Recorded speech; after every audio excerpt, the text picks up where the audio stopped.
Thank you for your time and attention. Who was the American patriot who said, "Lend me your ears"? I forget. So I appreciate you lending your ears. And it's not because of me or because of this presentation per se, but the content is essential. Prabhupada took the time and stressed the importance of the Upadeshamrita, the nectar of instruction. Rupa Goswami took the time. So we should hear these things. Because devotees are introspective sages. I think I forgot my glasses. It's okay. Devotees are introspective sages. We want to make advancement. We want to become Krishna conscious. That's, if I have a rocket ship and I'm blasting it off, as long as it's within Earth's atmosphere, as soon as I stop the propulsion, pushing that rocket forward, other than Vijay and Dravida Prabhu, what will happen if I shut off the engine to that rocket as long as it's within the Earth's atmosphere? It'll fall back down. Unless it's pushing forward, it will fall.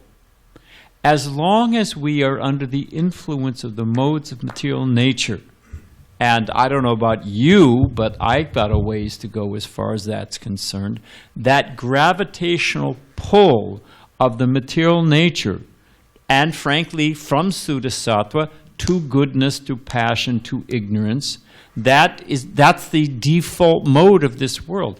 Prabhupada said, if you shut off the light, do you need to call for darkness? Darkness is automatically there. So if we're not pushing forward consciously, the material nature will take its toll. So it's important.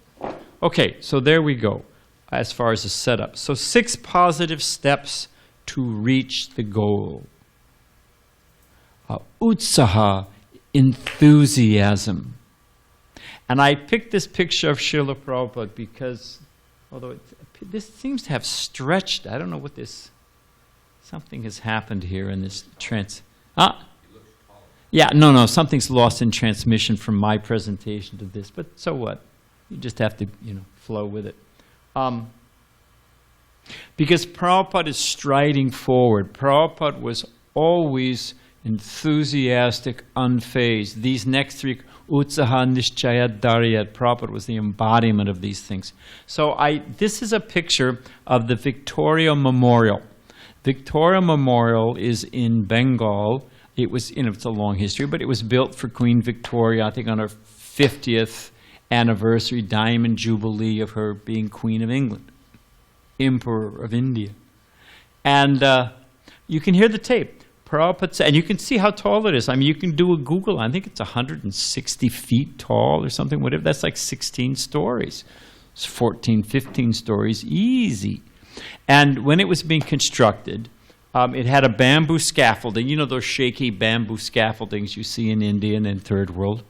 And Prabhupada, as a young boy, I don't know the age, climbed all the way to the top of the thing. You hear Prabhupada describing.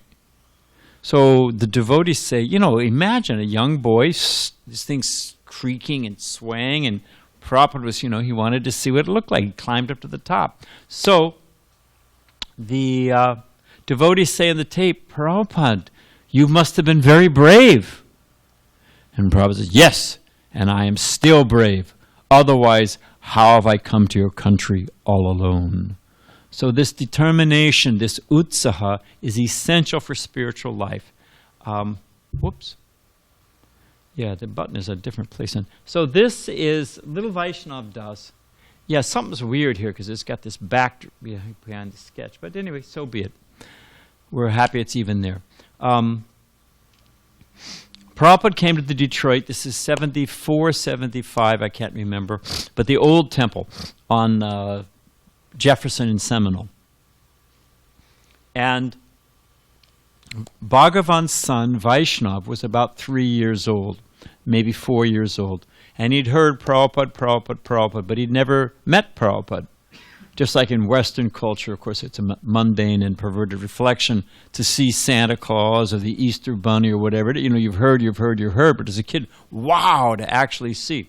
So when Prabhupada, the first day Prabhupada came, and he sat on his Vyasasana, sitting just like this, Vaishnava came running down from he was upstairs in the ladies' quarters in his mother's apartment, came all the way down, and he had one of those, flannel, they call them onesies, but it's a pajama, it's got the feet, and it's just one that zips up the front. That's an important feature. Because when he ran into the temple room, he tripped, just like with this little stone here, little door jamb. Didn't hurt him, but he tripped, and he landed flat out on the floor like this. And because he had momentum in the smooth onesie, velvet, or, whatever they called it, flannel, zoo, he shot all the way across the temple room, from that door to like where Ram's sitting. Zoo, and he ended up right in front of Prabhupada's Vyasasana like this. And, it was actually, devotees are wondering how to react. Prabhupada looked down and he chuckled. Prabhupada said, dandavats. He said, utsaha. This is essential for spiritual life. So that enthusiasm has to be there. Let me advance. Let me serve. Let me grow. It's a sign of life. Now, Nishchayat, endeavoring with confidence. We have here Dhruva Maharaj. He was determined. Even Narada Muni tried to dissuade him. You're a young boy. It's dangerous out here. If you can't help me, then I don't want to hear from you. And then when he got the instructions, Om Namo Bhagavate Vasudeva, we know the story of Dhruva Maharaj. And he conquered Krishna. So that confidence, determination, it's Dayabhak, Prabhupada calls it, the rightful inheritance. In law, if the eldest, inherits the throne, the children inherit. So it said, as long as we are, and it's described expertly, Prabhupada mentioned in several places in the Bhagavatam, and certainly in Nectar of Devotion, this term Dayabhak. Dayabhak means one's rightful inheritance. If we are surrendered servants of Krishna, if we are sincere followers of our Father, the Supreme Father, Krishna, and our spiritual master, our immediate spiritual father, as Shiksha and Diksha, if we follow them faithfully, if we're good sons and daughters, then our rightful inheritance will be back home, back to Godhead. Krishna consciousness and back home, back to Godhead. So that confidence, yes, if I carry it out, I'll get it. We have to have that confidence. And then Daryat means to be patient. And the example Prabhupada would often give is that when of course now, they abortion and so many different things, but the natural tendency of a woman, they want to have a child. They want to get married, and they want to have a kid. The husband maybe scratch, but at least they got the kid out of the deal. I mean, you find that often, that whatever, I don't want to get into social commentary, but it is a nice quality of women. They want to have a child and raise the child in a loving, way. So, and Prabhupada, but it's not that when immediately you get married, you have a child. Even there's conception, you've got to wait 9 months. But Prabhupada says if the woman is fertile, if the man is potent, there will be a child. It only takes some time, but it'll happen. Prabhupada said in the same way, if the spiritual master is potent and the disciple is fertile, receptive, there will be the conception of Krishna consciousness. You just have to be patient. So it's a combo. It's a recipe. It's not one, it's all. It's patience, determination, and enthusiasm. And that package is a guarantee. So utsaha nishchayat daryat. What is the next? Next is, patience. Drops of water wear away stone. You're not going to become Krishna conscious in a flash overnight. And if you don't get it, people see, you have those people who say, well, I chanted Hare Krishna, nothing happened to me. If you want to get a PhD, I don't want to spend too much time. Where's that clock? I need that clock. Do you mind? Thanks.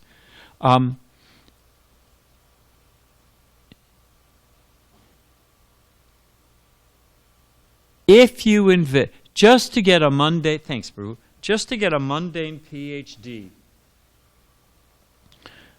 which just allows you to, it's just the ticket you pay so you can get onto the field. It's not even the actual achievement. It's just, okay, if you have a PhD, well, then they'll listen to you, you know? You can play on the field. But to get that PhD, 6 years elementary school, 2 years middle school, that's up to 8. 2 years high school, that's get you up to 10. Then you got 4 years of college, gets you to 14. Master's is a minimum 2, that gets you to 16. And a PhD, if you're efficient, 2 years minimum. Some people take decades to finish a PhD. So that's 18 years just to get a PhD. Imagine, and you have to follow. You have to become, you know, when you're to get your PhD, you have a thesis, and you have your what do they call it? You know, your person that oversees your thesis, your advisor or whatever the name of it is. I mean, you know, you have to. If you're getting in hard science, most of the scientific research work is done by the graduate students. The PhD professor, you know, designs this thing, but they do all the hard work. And you just have to please them. If you don't please them, you don't get your PhD. You don't get a position. You're chopped cabbage. So what to speak of becoming a disciple and learning, it's not a contrary or foreign or, you know. So if one spends 18 years sincerely chanting, following the regular principles, doing all the external activities, tat pravartana, one will get the result. And it's not a cheap thing. As drops of water can wear away stone, if we are patient, enthusiastic, and determined, our stone hearts will become soft. So tat karma pravartanat, acting according to the regular principles. You have to follow the roadmap. You have to, I have a compass here. You have to find out what is the right direction by hearing from the previous acharyas. What is it that they've, you know, you've got the boat of the human form of life, you've got the favorable breezes, you've got the chart of the Shastra, you've got the expert captain of the spiritual master. That combo will help you cross over the ocean of birth and death. But you've got to act according to the principles. You've got to follow the guidelines. You've got to follow the path. It's not all just speculation or I feel or I want or no. You got to get up in the morning. You got to do what you're supposed to do. You got to chant 16 nice rounds. We've got the how, you know, it's all mapped out. It is an open test. Did you ever take an open test in school? I didn't, man. They weren't around when I was a kid. I wish they were. Open book test. You know, you got the book right there. All you have to do is look up the answers. I mean, you really got to be a trained chimp to not fail that, you know, an untrained chimp. So it's an open book test. But we have to apply ourselves. You have to follow it. And Prabhupada, I've heard him say this many times, you know, this speculation, well, as far as I know, or I think, or, you know, I don't bow down to anyone, or I'm an individual. What is it? Who is that mad monk? Ramakrishna, or Vivekananda, I forget which one said it. As many ways, as many paths. What is that thing, Ram? As many, huh? But what is the translation? Yeah, many. So whatever you think, whatever your opinion, you have your own opinion. You know, like Krishna's just some kind of I don't know what clay that molds according to our intent. What is that? So when they used to say, as far as I know, Prabhupada used to say, yes, that is my point. How far do you know? I saw Prabhupada do this. And men can say, well, as far as I know. Well, as far as I think, Swami. Well, as far as I know, Swami. Prabhupada said, yes, that's my point. How far do you know? So how far do we know? Therefore, we simply follow the path outlined by the previous acharyas. It says here, satovritte, following in the footsteps of the previous acharyas. We don't have to create, what is Krishna consciousness? What does it mean? We know what it means. We have the example. What was the six Goswamis? Were they simply, well, on one hand they were, but they labored to give mercy to the conditioned souls, to spread Krishna consciousness. That was their job. It's not just, Prabhupada, Bhaktisiddhanta Saraswati Thakur said, you will not find Krishna in a bush in Vrindavan. It's not, you won't go to Radhakund and get your Siddha Deha and you'll find. No, you follow what they gave us. What the hell do we know, frankly? Oh, we're going backwards. And Sango Tyaga, giving up the association with non-devotees. We already read about that. And it's a positive thing. We have friendship. Just like what it was, Lord Nrsingadev's appearance day, and then also was Sita's Ram's appearance day. You know, nice program together. Everyone's sitting, taking prasadam, laughing, joking. We have the best of friends as devotees. So we don't want to, this is, you have to, anyway, we'll get there in a moment. So, those are six positive. Utsaha nishchayad daryat tat tat karma pavartate. What have I forgotten? Sango tyagat sato vrte sadbir bhakti prasiddhite. These things perfect devotional service. And this is the last section. This is the 64 elements of devotional service. It's all outlined there. It's not a blind speculation by Rupa Goswami. And of those, he says, 5 are most important. Very important. So what are those 5 given to us by Rupa Goswami and Nectar Devotion? We should want to know this. As I said in the very beginning, keys to success. Hey, I want a shortcut. I want a guarantee. So one of them is hearing Srimad Bhagavatam. Whatever we hear, we become like. So hearing Srimad Bhagavatam, hearing the transcendental messages of Krishna. And it's human nature to hear, glorify, remember. Every kid, this little kid, Kendall, who lives over there, I mean, they're fooling around yesterday, and he's talking about Batman and I don't know what, some Superman and but they all have some heroes. Think about when you were growing up. We all had some hero in our head. Ram, luckily, he's hearing about, Hanuman and Lakshman and, But the nature to have a hero, even mundane, well, they say, George Washington or Abraham Lincoln. Everybody, it's human nature to be what is it? All they follow the path. I'm trying to remember. Shrestha. What is that verse? Yeah, people follow. It's human nature to follow more advanced people, to follow great souls. It's human nature. So hearing Srimad Bhagavatam, we hear about, if this world is all that there is, well, okay. And they have so many sayings. It's always darkest before the dawn. Every cloud has a silver lining. You've got to take the bitter with the sweet. What those hackneyed similes or whatever you call them, whatever those things are, they are symptoms of the mental state of the society, of the culture. Well, there's nothing, been down so long, looks like up to me, could be worse. What do all those things mean? It just means, okay, you're getting kicked in the head, but, the old joke about the man banging his head against the wall, and his friend says, why you're doing it? Anyone know why, other than Dravida? It's an old joke. Man's banging his head against the wall. His friend says, wow, what are you doing? Anyone know the answer? You know the answer, Janardhan? The guy says, because it feels so good when I stop. So that's happiness in this world. So much suffering and you get a little bit of relief. Well, not so bad, Anyway, I don't want to spend too much time on it, but I'm thinking about Prabhupada's joke, not so bad. Prabhupada gives the example of the man in the hospital. He's got a bedpan, bitter medicine, he can't, it's nasty smells. Yeah, it's no fun being in the hospital, to tell you the truth, you know. But one day he doesn't. They say, "Oh, you don't have to get your shots today." You know, you don't have to. Oh, very happy.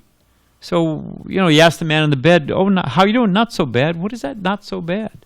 So hearing the Srimad Bhagavatam, what is the experience of great devotees? What does it mean? Where to repose our love? Where it will be perfectly reciprocated. When we hear the Srimad Bhagavatam, when you run a race, if you're practicing for a race, what do you want to do? You want to race with somebody who's faster than you. Why? So you'll be discouraged? Why? Why do you run with someone who's faster than you? Yeah, challenge you. They bring out the best. So similarly, you hear Srimad Bhagavatam, you begin to realize, wait a minute. This paltry, petty, putrid, pernicious, I don't know, I could throw in a bunch of other P's. This material nature. Let me become Krishna conscious. So hearing Srimad Bhagavatam, we have to read. We're falling asleep. Somebody's falling asleep. If I mention in Bhagavatam class, if I mention their name, they'll wake right up. It's human nature. If you talk about me, hey, I'm wide awake. Give me more. So we're in a diseased state. If I'm jaundiced and I taste sugar juice, how will I experience it? It's bitter. But what's the cure? It actually works on the liver. It cleans out whatever's happening in the liver, and it becomes not so bitter, then it becomes neutral, then it becomes sweet. So we need to read regularly. We have to work it into our life, that we read regularly. We've got it, we're cooking in the kitchen. Instead of just our mind rattling on, play a tape. Or whatever, put it in a CD. You're going to the hardware store. I have, by Krishna's grace and Amala Bhakta, I've heard the Chaitanya Charitamrita all the way from Adya Leela to end of Anta Leela, I don't know how many times. Just drive it in my car, 15 minutes here, half hour here. It's fantastic, and it gets sweeter every time. I don't mind if I'm stuck in traffic, unless if I have to be somewhere, that's one thing. But otherwise, no problem. I'm just listening to Chaitanya Charitamrita. So, hearing Srimad Bhagavatam, we have to mold our life to hear. And it becomes sweeter and sweeter. Living in a holy place. Prabhupada said, if the mode of goodness, you live in the forest. In mode of passion, you live in New York City, Ugra Karma. And mode of ignorance, you live in a brothel. So, but living in a holy place. Okay, I'm moving to Vrindavan. Prabhupada said, no. We have temples. He's established these temples all over the world as outposts, oases. And you don't live near a temple, what do you do? What do? Jump off a bridge? Make your own house a temple. Jayananda, who we're going to read about this Sunday, Jayananda was famous for this. He would stay with people. He made so many devotees from traveling on the road with his incense business, which was, he sold incense which maintained the whole temple. I mean, it floated, that incense business floated so many temples for years in the year 60s, 68, 69, 70, 71, till book distribution got going. Incense kept us alive.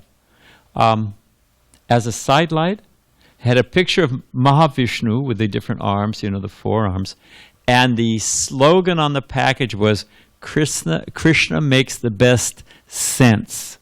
Sense like aroma, fragrance, but it's a play on words like sense, common sense, so Krishna makes the best sense. The devotees loved it. Jayananda,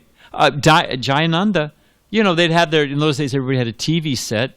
He would just throw a nice madras over the TV set up an altar, top of a refrigerator, he made altars out of so many things.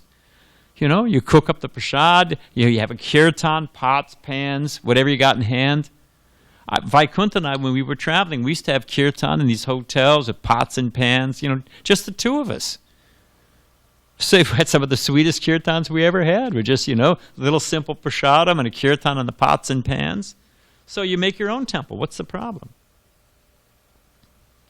Worshipping the deity. So far we've had, what was one of the elements? What was the next one other than Dravida? Living in a holy place, which means to live in a sanctified atmosphere.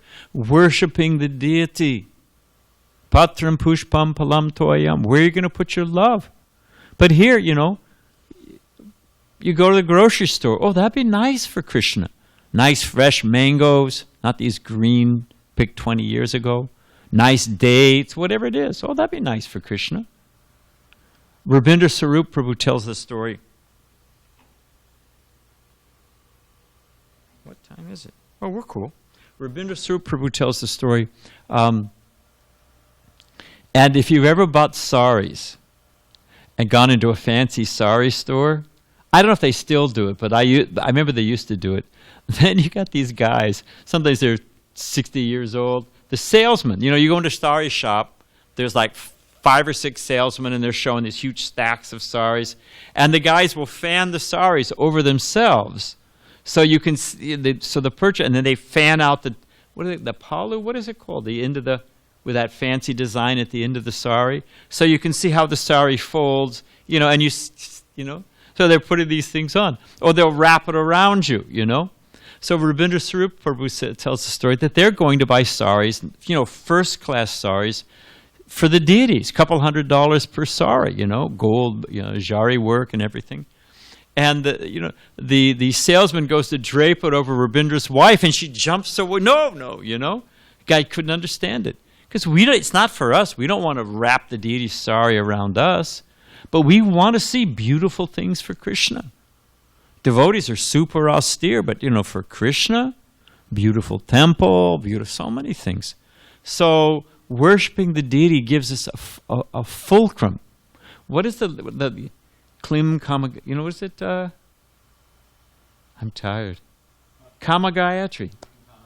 Yeah, Klim Pushpa. Anyway, I say it 3 times a day. I can't remember it. But the point is that let Krishna be the transcendental Kamadev, who shoots his arrows of taste, form, the different senses. Each one of those is an arrow that penetrates our heart and spontaneously attracts it. It's talking about Raganuga Bhakti, that the perfection of all this, when one comes to the point that the senses are spontaneously attracted to Krishna. You can't stop them if you want to. Like Kunti Devi and the Ganga flowing down, you can't stop it flowing to the ocean. So when we begin worshipping the deity, all of our activity, cooking, you know, I'm going to cook something nice for Krishna. You're thinking about what's the recipe, what's the menu, how am I going to do it? Well, that's a nice recipe. In whatever our skill set, growing flowers, carpentry, cleaning, even the most mundane thing, when it's all, this is the deity's house.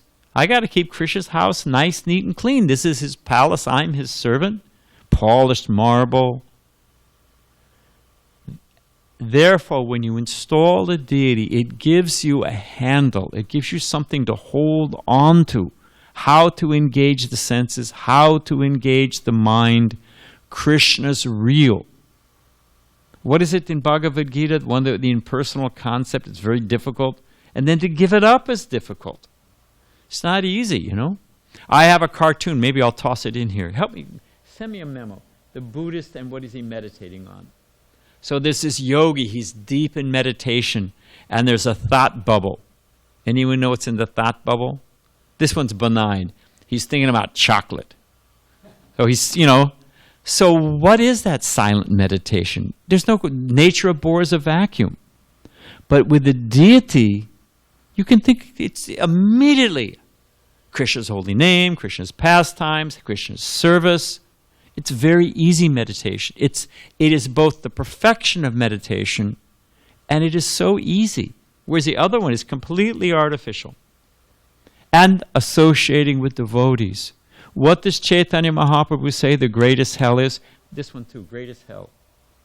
Thanks, Prabhu. What does Chaitanya Mahaprabhu say the greatest hell is? The greatest suffering. And what does he compare it to? Fire. It's compared to Prabhupada says in the teachings of Lord Chaitanya, it's compared to being in an iron cage suspended over fire, to be separated from the devotees, because your senses will be completely on fire. What are these people? There's fool number one. This is a good one too. Fool number one and fool number two. Who is fool number one? Anyone? Dravida, you want to go at it? Yeah. I'm fool number one. No. Fool number one is the one who does something foolish. Who's fool number two? The one who enthusiastically follows. So Prabhupada says the world is full of fool number one and fool number two. And they're simply chasing because they don't know what else to do. I was saying this to Mukunda the other day, again from lessons from Diamond in the Rough Apartments. They're not actually bad people. They're not evil, malicious. They're just ignorant. They have no idea what the goal of life is. And they're scraping a little, whatever paltry little pleasure they can get, trying to push back the misery and get a little happiness, because they don't know anything better. They don't know what to talk about. Country music, which is an oxymoron. So, associating with devotees, I remember myself going to I remember it was to this day. It was a turning point for me. I was at somebody's house, and they were just talking nonsense. I knew the word prajalpa. They were just talking just rubbish, no benefit. So what do you want to do? I don't know. What do you want? What do you want? I don't know. Let's go over to so-and-so's house. We all went over to so-and-so's house. Say, hey, what are you doing? I don't know. What are you doing? I don't know. What are you? So I was thinking, I went from somewhere that was a complete waste of time, and I went to somewhere that's a complete waste of time, and on the way over there, it was a complete waste of time. But whenever I went to the temple, the devotees were up to something. The devotees always had a project. They were going out on book distribution. They were preparing for a festival. They were cleaning the temple. The devotees were always active in a positive spiritual activity. I mean, you went to the first thing that happened when I walked in the door, they said, hey, can you cut some fruit? We're getting ready for the Sunday feast. I say, hey, why not? It's good karma. I didn't know anything. Devotees immediately engaged me in devotional service. And we all do this. They come here, of course now it's a weird time, but somebody comes and takes prasadam, that of course is prasad seva, but engage them in some service. Hey, they took some free prasadam, they don't have any money, they let them clean the patio, let them pull some weeds, let them do something. So whenever you associate with the devotees immediately, they'll tell you about Krishna. Because we have time, I remember as a bhakta, little tiny Laguna Beach temple. It was in, unless I've got the clock running. Yeah, we're cool. Little tiny temple. I don't know even how to describe it. It was like a 4-room. The temple room was actually the garage that literally they saw. I don't know how they did it. They put some reinforced wood. They sawed it, the back wall, and put it on hinges. So they'd open it up on Sundays, and they cleaned out the garage, and that was the temple room. And it was open right onto the street. Because temple room couldn't hold more than 30 people, but you'd have another 45, 50 people standing outside, the hippies looking in, what's going on, And then after the Sunday feast, and they'd swing the thing back and lock the whole door open, the whole wall. It was pretty far out. How did we get off on that? Anyway, I forget. It'll come back to me. So associating with devotees, they're always doing something. It puts you in touch with Krishna. Whatever we associate with, we become like. Prabhupada calls it a Vidura stone. Evidently there's is it Vidura stone? Huh? Vaidurya, yeah, it's a Vaidurya stone. Thank you. It's like a chameleon. Whatever you put it on, it takes that characteristics. Hiranyakasipu, is it Hiranyakasipu? Kamsa gives this example when he's preaching to his relatives. Whatever we associate, we become like. Whatever we associate with. If you associate with materialistic people, we become materialistic. when we associate with the devotees, we become purified.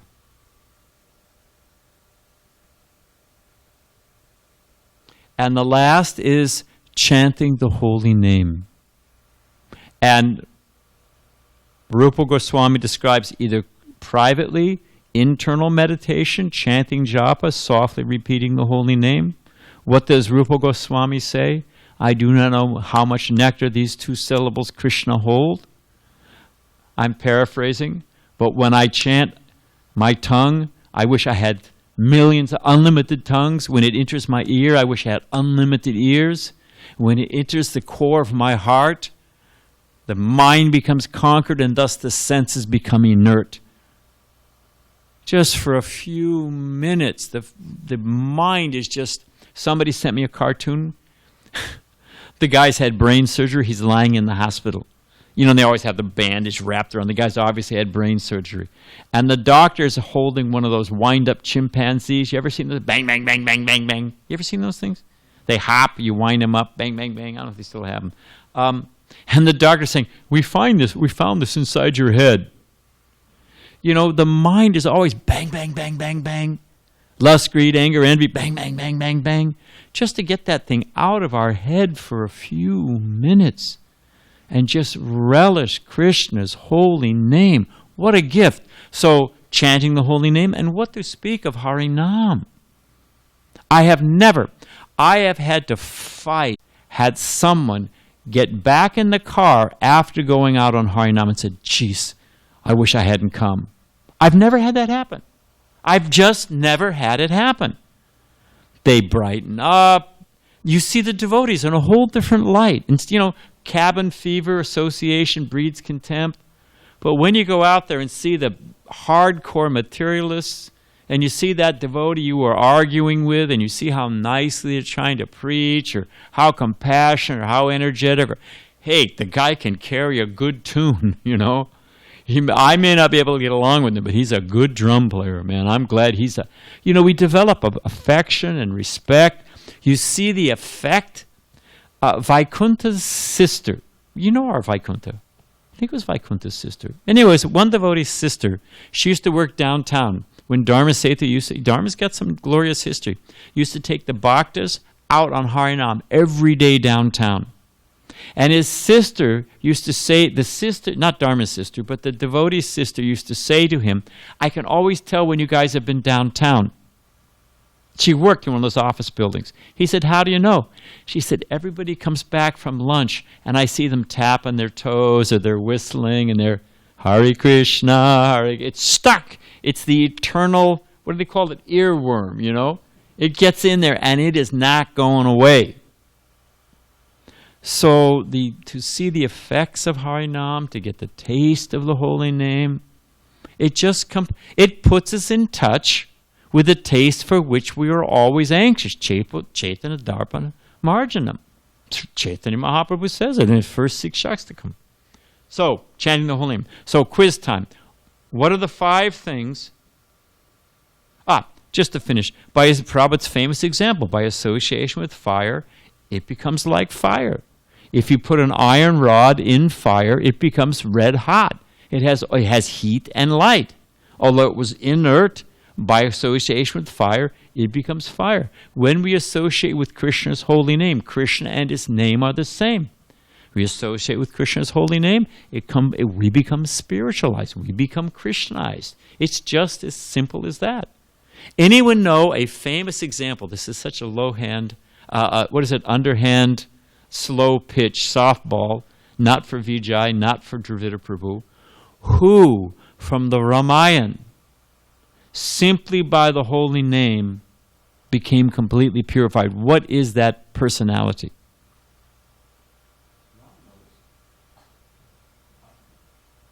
Who is the author? And what was Valmiki before? He was a thief, and the way Prabhupada tells the story, he was a highwayman, he was a robber, he'd slit your throat. I mean, that's, and that's pretty dirty.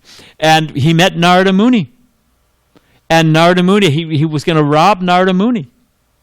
Narada Muni played along, And give me your most valuable thing. Narada Muni, this is the way Prabhupada tells the story. I heard Prabhupada in the Sunday feast lecture in La Cienega. Not Watsiga, La Cienega. Prabhupada told the story. So Narada means human, mankind. Da means one who delivers. So compassionate Narada Muni delivering. When Lord Brahma had his, 9 sons, and they were all very piously engaged in filling up the universe, Brahma thought, well, what's the use? It's running on like a clock, but who's getting off the wheel? So his meditation, his 10th son, was Narada, how to deliver these people. So Narada Muni played along to deliver Valmiki. He gave him, what's the most valuable thing? Holy name. Oh, I don't want that. Narada Muni, super clever, said, oh, you can meditate, you can take, Mara. You meditate on the name of the Lord of Death, Mara. Oh, he liked that. Mara, Mara, Mara. Say it enough times. Mara, Mara. It becomes Rama, Rama, Rama, Rama. He became completely purified. I don't know how, Prabhupada gives a time, how many thousands of years, whatever it was. But, all the pastimes of Lord Ram became revealed, and he wrote the Valmiki Ramayana. So it works. Of course, we have to avoid the negatives. Just think how expertly Prabhupada has crafted ISKCON. Now, as a recap, what are the 5 things we need to have? Everybody, what's one? Hearing Srimad Bhagavatam, association, chanting the holy name, worshiping the deity, and living in a holy place. Look at ISKCON. Look at the ISKCON that Prabhupada has crafted.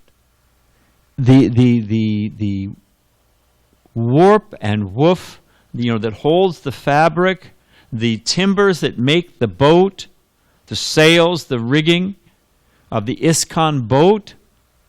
That's what it is. That's what we do. These 5 essential elements given by Rupa Goswami, Prabhupada has woven them together into his ISKCON. You get these people, Vijay and I and Dravida Prabhu have been around long enough. Some of you may have been around long enough as well. They go to Vrindavan and they're going to hire things, or they want to be in Radhakund, or I'm just going to live in Mayapur in a tree, or, whatever it is. I'm just going to stay in my room and read. Giriraj Maharaj, I want to get Giriraj. Next time we're together with Giriraj Maharaj, I want him to tell the story. There was some sannyasi, I forget the guy's name, and Giriraj Maharaj was a brahmachari at the time, And in India, they still respect sannyasis. So, he was a brahmachari. And this guy was a big sannyasi. But Giriraj Maharaj was instructed by Prabhupada that everyone living in the temple should come to the morning program. And this sannyasi was not coming to the morning program. Okay, once, twice, he's sick. You give him a slide, Giriraj Maharaj is a saintly, kind-hearted person. Let the guy slide But, after a while, he's got to do the week, 2 weeks. Knock on the door, the guy didn't come out. Some brahmachari was bringing in prasadam. Giriraj Maharaj opened the door, finally opened, what was the guy doing? He was in his kopans, Meor, Meor, because some Babaji, so-called Babaji in Radhakund, had told him his eternal Leela was that he is a peacock in Krishna's Leela. So he was practicing his Siddha Pranali. He said, Meor, Meor, Siddha Pranali.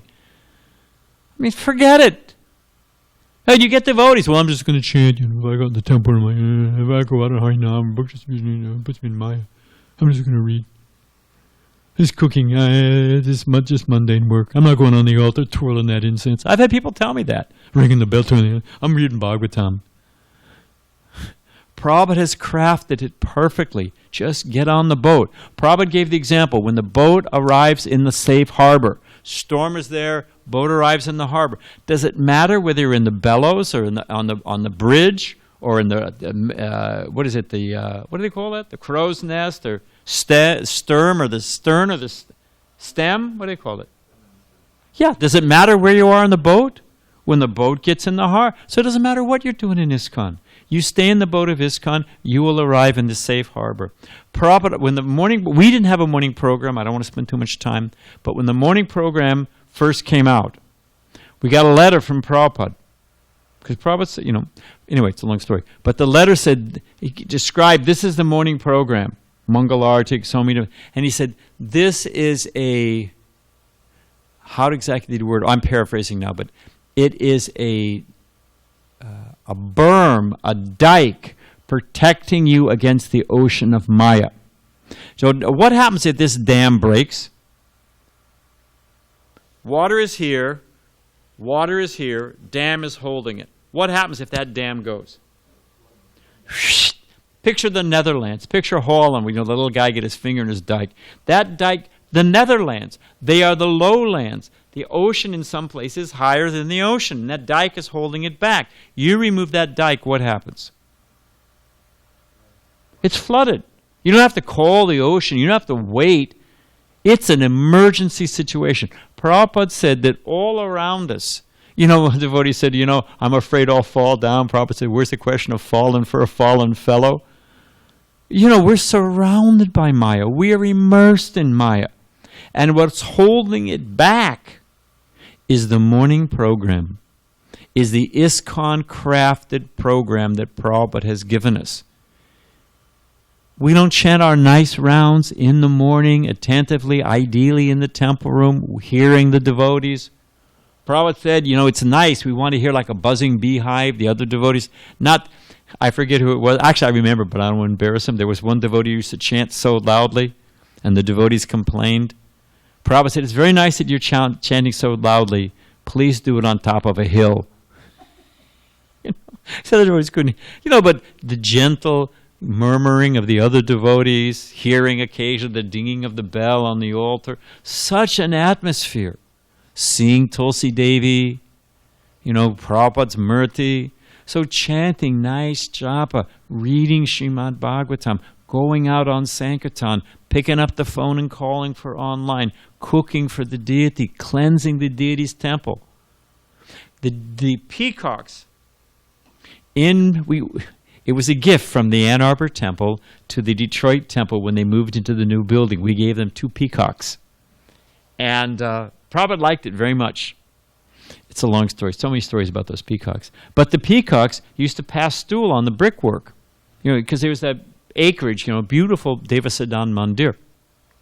So it was a walled compound with beautiful gardens. And Prabhupada on his morning walk, Prabhupada didn't miss a thing, pointed down, what is this on the walk? The peacock has dropped his, past stool there. Prabhupada said, you're not cleansing the temple? Cleansing this? And, Govardhan, such a nice, Prabhupada, we didn't get to it, usually once a week, Prabhupada said, no. He said, cleaning this stone walkway and cleaning the stone deity, it is the same. It doesn't matter. I mean, not that the deity, should be treated like that, like a statue that you clean with a municipal brush. I'm not saying that. But cleansing, whatever it is. So there it is. If we take ISKCON, we don't change, we don't add. Prabhupada said this is our Western disease. We always want to change and add and tinker. Just follow. It's perfectly crafted by Srila Prabhupada to incorporate, and it is a mystical thing when you think about it, how Prabhupada designed ISKCON. He took from the essence of the Shastra, like the Goswamis, they took all the essence of the Shastra and presented just appropriate for time, place, and circumstance in their books. Prabhupada took all the Shastra, all the instructions of the previous acharyas, 6 Goswamis, Madhvacharya, Ramanujacharya, all of them, and he perfectly packaged it. As Rabindra Swarup Prabhu used to say, Prabhupada spent time in Times Square. Prabhupada knew where we were at. And he perfectly crafted ISKCON how to deliver us. Just take it. I'm speaking for myself as well. So summary. Here we go, and we'll wind up. A rope is necessary. If you fall in a well, and this example is given, so many different places. Okay, I fall in a well. Help me! Lassie goes and gets whatever it is. They lower a rope. Now, it's necessary, as it says here, but is it sufficient? Anyone other than Vijay and Dravidar know what the answer is? Oh, you said it. It's not sufficient. What does it mean it's not sufficient? Janarda, what does that mean it's not sufficient? Okay, so I'm in the bottom of a well. You kindly lower me a rope. And I'm saying, save me, Janardan, save me. You got to say, man, grab onto the rope, Swamiji, you know. I'll pull you up, but you got to do your part.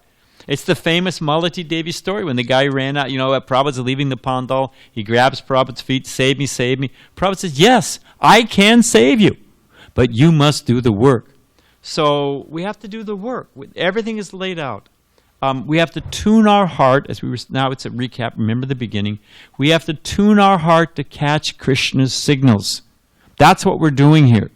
We have to get rid of the anarthas, and we have to plant the positive seeds. What is the nature of our heart? We have to be introspective sages. We have to be honest with ourselves. We have to be serious. We can fool everybody else. We can even fool ourselves. What is it? Bhavagrihi Janardanam. But you can't fool Krishna. So we have to, you know, all of us have to stand naked in front of Krishna. Well, we should have our gamsha on, but the principle is there. At least Kopans. But there it is.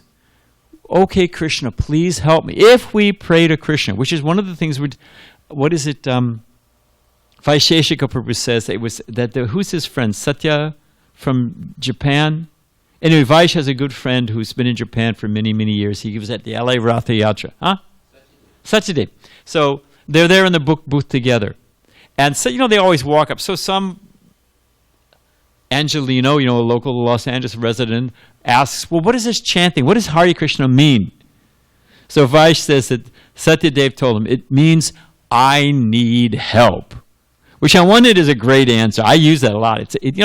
We know what it means. Please engage me in your service and all that. But it also means I need help. Let me take shelter. So if we pray to Krishna sincerely, Krishna, I need help. I have so many anarthas in my heart. I want to go back to Godhead. If we pray like that, Krishna will help us. We do our part. We tune in, and Krishna's sending the signals. Krishna reciprocates with a clean heart. Tamal Krishna Maharaj told me, and I made this, anyway, Jayananda Prabhu, who is certified by Prabhupada, is a bona fide saint. And Sunday we'll tell some Jayananda pastimes. Tamal Krishna Goswami told me personally, he was in Prabhupada's room in San Francisco when Jayananda was getting Gayatri mantra.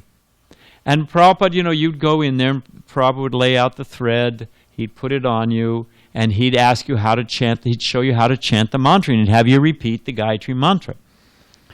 Jayananda, you know, a graduate, I think he had a master's in engineering from San Jose State. He was a smart guy, you know. But he was so shy and so nervous, Shushila means very gentle-hearted. He was so gentle-hearted that he just got completely flustered. And you've seen it many times in India.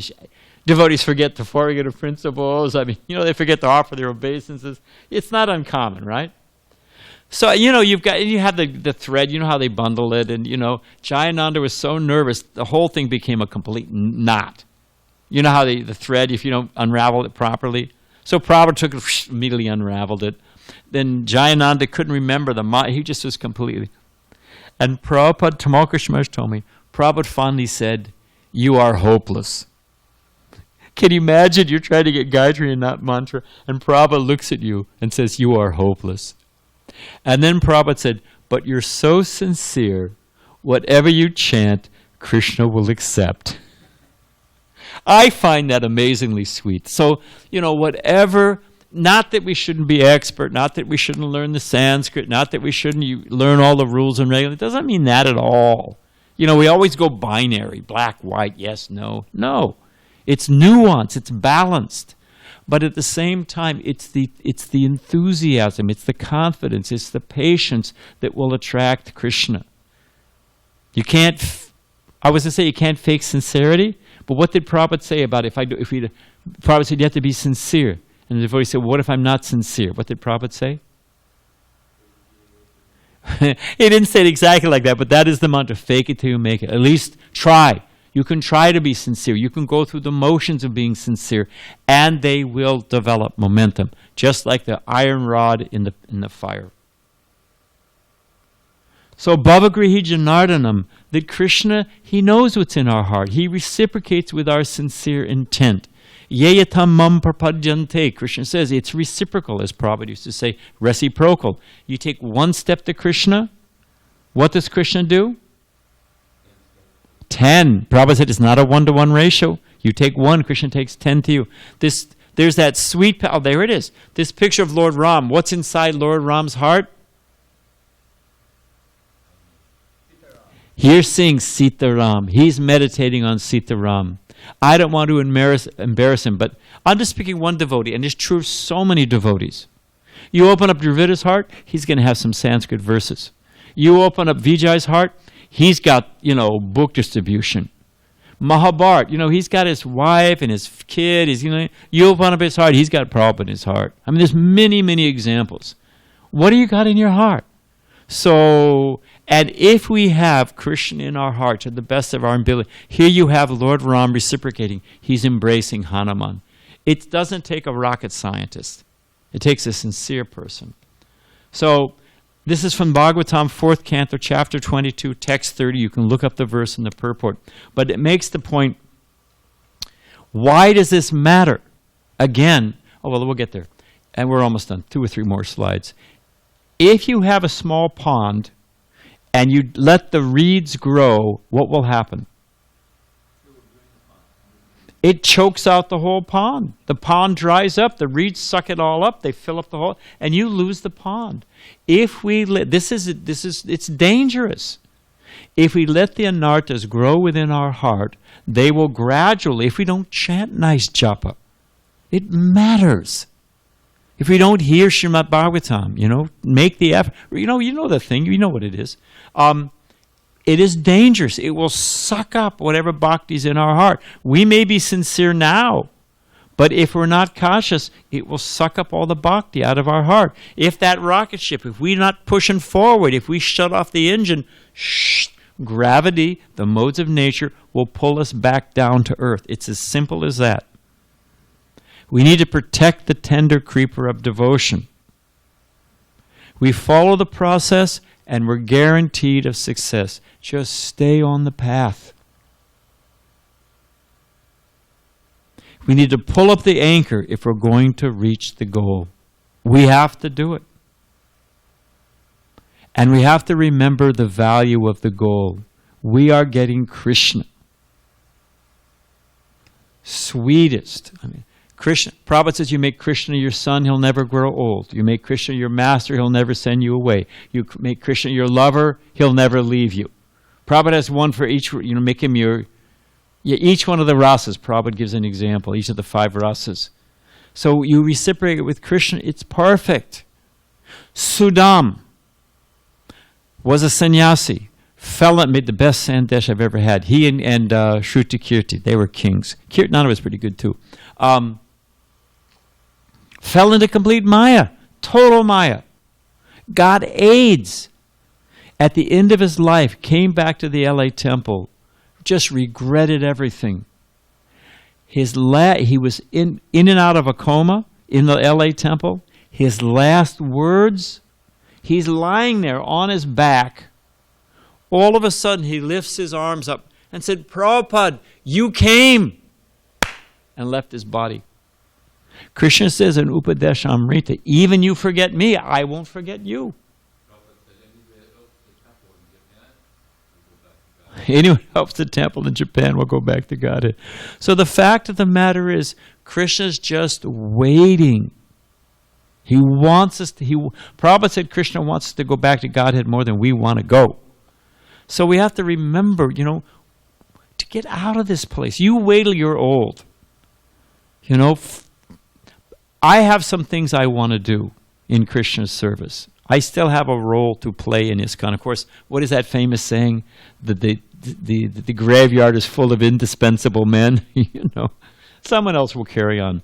But other than that, man, forget it. What can I get out of this body? So when were we to have a spiritual body? We were just reading, Prabhupada says in the spiritual world, or I was listening to a tape, it's Ramaswara and Tamal Krishnamash, they're riding in a car with Prabhupada and they're asking about the spiritual world. So many questions, Prabhupada says the cows, you can milk them, they give unlimited milk. You can get anything you want from any the desire trees, not just fruit. You can get samosas, whatever you want, They said, Prabhupada, there's no, the devotees asked, because Prabhupada, everything is self-effulgence, chintamanidam, there's no day or night in the spiritual world. Prabhupada said, no, there can be day and night simultaneously. There's night for the evening pastimes. There's day for the daylight pastimes. Simultaneously, day and night in the spiritual world. They say, Prabhupada, but does it rain? Sometimes there's rain. Otherwise, how do the cowherd boys take shelter at the caves? So many different things. All of these things. There's bad weather. There's storm on Manasaganga, so Krishna has to stabilize the boat. So there's everything is there. But then they keep asking questions, and Prabhupada says, you're asking so many questions, just go there and find out. They ask Prabhupada, Krishna looks like this in this picture, he looks like this in this picture, but in this picture he looks... Prabhupada said, don't worry, when you get there you'll recognize him.